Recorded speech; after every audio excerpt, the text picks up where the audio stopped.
HMD എന്ന ബ്രാൻഡിന്റെ HMD ആർക്ക് എന്ന പുതിയൊരു സ്മാർട്ട് ഫോൺ ലോഞ്ച് ചെയ്യാൻ പോകുന്നുണ്ട്. ഇത് ബഡ്ജറ്റ് സെഗ്മെന്റിൽ വരുന്ന ഒരു സ്മാർട്ട് ഫോൺ ആയിരിക്കും.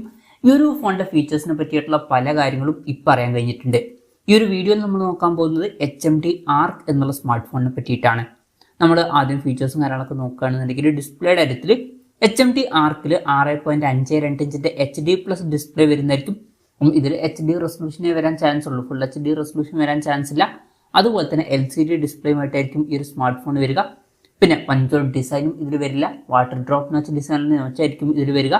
പിന്നെ 60 ഹെർട്സിന്റെ റിഫ്രഷ് റേറ്റ് ഇതിൽ സപ്പോർട്ട് ചെയ്യുള്ളൂ, അപ്പോൾ കൂടിയ റിഫ്രഷ് റേറ്റും ഇതിൽ സപ്പോർട്ട് ചെയ്യില്ല. ബ്രൈറ്റ്നസ് വരിക 460 നിറ്റ്സ് ആയിരിക്കും. പിന്നെ 20:9 എന്നുള്ള ആസ്പെക്ട് റേഷ്യോയിലായിരിക്കും ഈ ഒരു സ്മാർട്ട് ഫോൺ വരിക. അപ്പം വളരെ ബേസിക് ആയിട്ടുള്ള ഡിസ്പ്ലേ ഫീച്ചേഴ്സും കാര്യങ്ങളൊക്കെ ആയിരിക്കും ഈ ഫോണിൽ വരിക. വിലയും അതിനനുസരിച്ചിട്ട് വരികയാണെന്നുണ്ടെങ്കിൽ നല്ലൊരു കാര്യമായിരിക്കും. അപ്പം ഈ ഒരു ഡിസ്പ്ലേ ഫീച്ചേഴ്സ് ഒക്കെ നമ്മൾ ഒരു 6000 രൂപ പ്രൈസ് റേഞ്ചിലായിട്ട് വരുന്ന ഫോണുകളിലാണ് എക്സ്പെക്ട് ചെയ്യുന്നത്. പക്ഷേ HMDയുടെ ഫോണാണ്, അവർ അത്ര മികച്ച പ്രൈസിങ്ങിലൊന്നും ഫോണുകൾ ലോഞ്ച് ചെയ്യാറില്ല. അപ്പം കുറച്ചും കൂടി കൂടിയൊരു പ്രൈസ് റേഞ്ചിലായിട്ടും ഈ ഫോൺ നമുക്ക് എക്സ്പെക്ട് ചെയ്യാം. പിന്നെ side mounted finger print sensor ഇതിൽ വരുന്നതായിരിക്കും. IP54 റേറ്റിംഗ് ഒക്കെ സപ്പോർട്ട് ചെയ്യുന്നതായിരിക്കും. ഫോണിന്റെ വെയിറ്റ് വരിക ഏകദേശം 185.4 ഗ്രാം ആയിരിക്കും. തിക്നെസ് വരിക 8.95 mm ആയിരിക്കും. പിന്നെ ഈ ഫോണിന്റെ ഷാഡോ ബ്ലാക്ക് എന്നുള്ള ഒരു കളർ വേരിയന്റ് ഇപ്പൊ ലിസ്റ്റ് ചെയ്തിട്ടുണ്ട്. വേറെയും കളർ വേരിയൻസ് ചിലപ്പോൾ ലോഞ്ച് ചെയ്തേക്കാം. ഇനി പ്രോസസറിന്റെ കാര്യത്തിലോട്ട് വരികയാണെന്നുണ്ടെങ്കിൽ യൂണി SoC 9863A എന്ന പ്രോസസറുമായിട്ടായിരിക്കും ഈ ഒരു സ്മാർട്ട് ഫോൺ വരിക. ഇത് വളരെ ബേസിക് ആയിട്ടുള്ള ഒരു പ്രോസസറാണ്. 5G സപ്പോർട്ട് ഒന്നും ഉണ്ടാവില്ല, മാക്സിമം 4G സപ്പോർട്ട് ആയിരിക്കും വരിക. അപ്പോൾ ബേസിക് ആയിട്ടുള്ള കാര്യങ്ങളൊക്കെ നടന്നു പോവേണ്ടതാണ്. മികച്ചൊരു പെർഫോമൻസ് ഒന്നും ഇതിൽ നമുക്ക് എക്സ്പെക്ട് ചെയ്യാൻ പറ്റില്ല. പിന്നെ 5G സപ്പോർട്ട് ഒന്നും ഉണ്ടാവില്ല, മാക്സിമം 4G സപ്പോർട്ട് ആയിരിക്കും വരിക.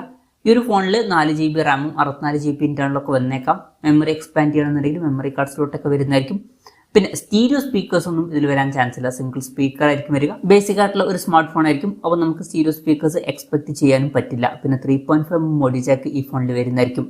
Android 14 ബേസ് ആയിട്ടുള്ള ഗോഡിഷൻ സോഫ്റ്റ്വെയർ ആയിരിക്കും ഇതിൽ വരിക. പിന്നെ 2 കൊല്ലത്തെ OS അപ്ഡേറ്റും കാര്യങ്ങളൊക്കെ ഇതിൽ ലഭിച്ചേക്കാം. പിന്നെ കൂടുതൽ സോഫ്റ്റ്വെയർ അപ്ഡേറ്റ്സ് വന്നോളണം എന്നില്ല, Android 15 അപ്ഡേറ്റ് ഒന്നും വന്നോളണം എന്നില്ല. പിന്നെ ക്യാമറയുടെ കാര്യം പറയുകയാണെന്നുണ്ടെങ്കിൽ ഫോണിന്റെ പിന്നിൽ ഡ്യുവൽ ക്യാമറ സെറ്റപ്പ് വരുന്നതായിരിക്കും. 13 MP മെയിൻ ക്യാമറ സെൻസർ ഇതിൽ വരും. രണ്ടാമത് ഒരു AI സെൻസറും കൂടി വരുന്നതായിരിക്കും. പിന്നെ ഫ്രണ്ടിൽ 5 MP സെൽഫി ക്യാമറയും വന്നേക്കാം. അപ്പം ബേസിക് ആയിട്ടുള്ള ഒരു ക്യാമറ സെറ്റപ്പ് ആയിരിക്കും ഇതിൽ വരിക. ബാറ്ററിയുടെ കാര്യത്തിൽ 5000 mAh ബാറ്ററി ആയിരിക്കും ഇതിൽ വരിക. ഫാസ്റ്റ് ചാർജിംഗ് സപ്പോർട്ട് ഒന്നും വരാൻ ചാൻസ് ഇല്ല. 10 വാട്ടിന്റെ ചാർജിങ് സ്പീഡ് ആയിരിക്കും ഈ ഫോണിൽ വരിക. പിന്നെ Type-C ചാർജിംഗ് പോർട്ടും ഇതിൽ വരുന്നതായിരിക്കും. അപ്പം ബേസിക് ആയിട്ടുള്ള ഒരു ബാറ്ററി സെറ്റപ്പ് ആയിരിക്കും ഈ ഫോണിൽ വരിക. അപ്പം ഫീച്ചേഴ്സ് മൊത്തത്തിൽ നോക്കുകയാണെന്നുണ്ടെങ്കിൽ വളരെ ബേസിക് ആയിട്ടുള്ള ഫീച്ചേഴ്സുമായിട്ടായിരിക്കും ഈ ഒരു സ്മാർട്ട് ഫോൺ വരിക. ലോഞ്ച് ഡേറ്റിന്റെ കാര്യം പറയുകയാണെന്നുണ്ടെങ്കിൽ ഇപ്പോൾ ഗ്ലോബൽ മാർക്കറ്റിൽ ചില രാജ്യങ്ങളിലൊക്കെ ഈ സ്മാർട്ട് ഫോൺ ലിസ്റ്റ് ചെയ്തിട്ടുണ്ട്, പക്ഷേ വില അവർ അനൗൺസ് ചെയ്തിട്ടില്ല.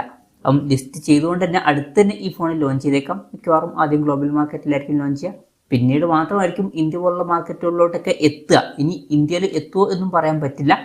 ഇനി ലോഞ്ച് ഡേറ്റിനെ പറ്റിയിട്ടുള്ള ന്യൂസുകളൊക്കെ വരികയാണെന്നുണ്ടെങ്കിൽ അതിനെ പറ്റിയിട്ടുള്ള വീഡിയോസൊക്കെ നമ്മൾ ചെയ്യുന്നതായിരിക്കും. അപ്പം അതുപോലുള്ള വീഡിയോസ് കാണാൻ താല്പര്യമുണ്ടെന്നുണ്ടെങ്കിൽ ഈ ചാനൽ സബ്സ്ക്രൈബ് ചെയ്യാവുന്നതാണ്. വിലയുടെ കാര്യം പറയുകയാണെന്നുണ്ടെങ്കിൽ അതിനെ പറ്റിയിട്ടുള്ള കാര്യങ്ങളൊന്നും ഇപ്പം പറയാൻ കഴിഞ്ഞിട്ടില്ല. എന്നാലും നമ്മുടെ എക്സ്പെക്ടേഷൻ പറയുകയാണെന്നുണ്ടെങ്കിൽ ഇന്ത്യൻ മാർക്കറ്റിൽ ഈ ഫോൺ ലോഞ്ച് ചെയ്യുകയാണെന്നുണ്ടെങ്കിൽ നമുക്ക് ഒരു 8000 രൂപ പ്രൈസ് റേഞ്ചിലൊക്കെ ആയിട്ട് എക്സ്പെക്ട് ചെയ്യാവുന്നതാണ്. അപ്പോൾ വേറെ ബ്രാൻഡുകളുടെ ഫോണാണെന്നുണ്ടെങ്കിൽ നമുക്ക് ഒരു 6000 രൂപ പ്രൈസ് റേഞ്ചിൽ തന്നെ ഈ ഫീച്ചേഴ്സ് എക്സ്പെക്ട് ചെയ്യാം. പക്ഷേ HMD നല്ല രീതിയിലൊന്നും ഇപ്പോൾ പ്രൈസിങ് ചെയ്യാറില്ല. അപ്പോൾ നമുക്ക് 8000 രൂപ പ്രൈസ് റേഞ്ചിലായിട്ട് തന്നെ എക്സ്പെക്ട് ചെയ്യാവുന്നതാണ്. എന്തായാലും അതിനെ പറ്റിയിട്ടുള്ള കൺഫർമേഷൻസ് ഒന്നുമില്ല, ജസ്റ്റ് നമ്മുടെ എക്സ്പെക്ടേഷൻ പറഞ്ഞു എന്നേ ഉള്ളൂ. ആ ഒരു പ്രൈസ് റേഞ്ചിലൊക്കെ ആണെന്നുണ്ടെങ്കിൽ അത്ര മികച്ചൊരു ഫോൺ എന്നൊന്നും പറയാൻ പറ്റിയിട്ടുള്ള ഫോൺ ആയിരിക്കില്ല ഇത്. ഇവൻ 6000 രൂപ പ്രൈസ് റേഞ്ചിലും തിരക്കേടില്ലാത്തൊരു ഫോൺ എന്ന് പറയാം, അത്രേ ഉള്ളൂ ഈ ഫീച്ചേഴ്സ് ഒക്കെ ആണ് എന്നുണ്ടെങ്കിൽ. എന്തായാലും കൺഫർമേഷൻസ് ഒന്നുമില്ല, ജസ്റ്റ് നമ്മുടെ എക്സ്പെക്ടേഷൻ പറഞ്ഞു എന്നേ ഉള്ളൂ. എന്തായാലും HMDയുടെ ആർക്ക് എന്ന പുതിയൊരു സ്മാർട്ട് ഫോൺ ലോഞ്ച് ചെയ്യാൻ പോകുന്നുണ്ട്. ഈ ഒരു ഫോണിനെ പറ്റിയിട്ടുള്ള നിങ്ങളുടെ അഭിപ്രായം ജസ്റ്റ് ഒന്ന് കമൻറ്റ് ചെയ്യുക. അതുപോലെ തന്നെ ഈ ഒരു സ്മാർട്ട് ഫോൺ ഇന്ത്യൻ മാർക്കറ്റിൽ നിങ്ങൾ ഏത് പ്രൈസിങ്ങിലാണ് എക്സ്പെക്ട് ചെയ്യുന്നത് എന്നുള്ള കാര്യം കൂടി ജസ്റ്റ് ഒന്ന് കമൻറ്റ് ചെയ്യുക.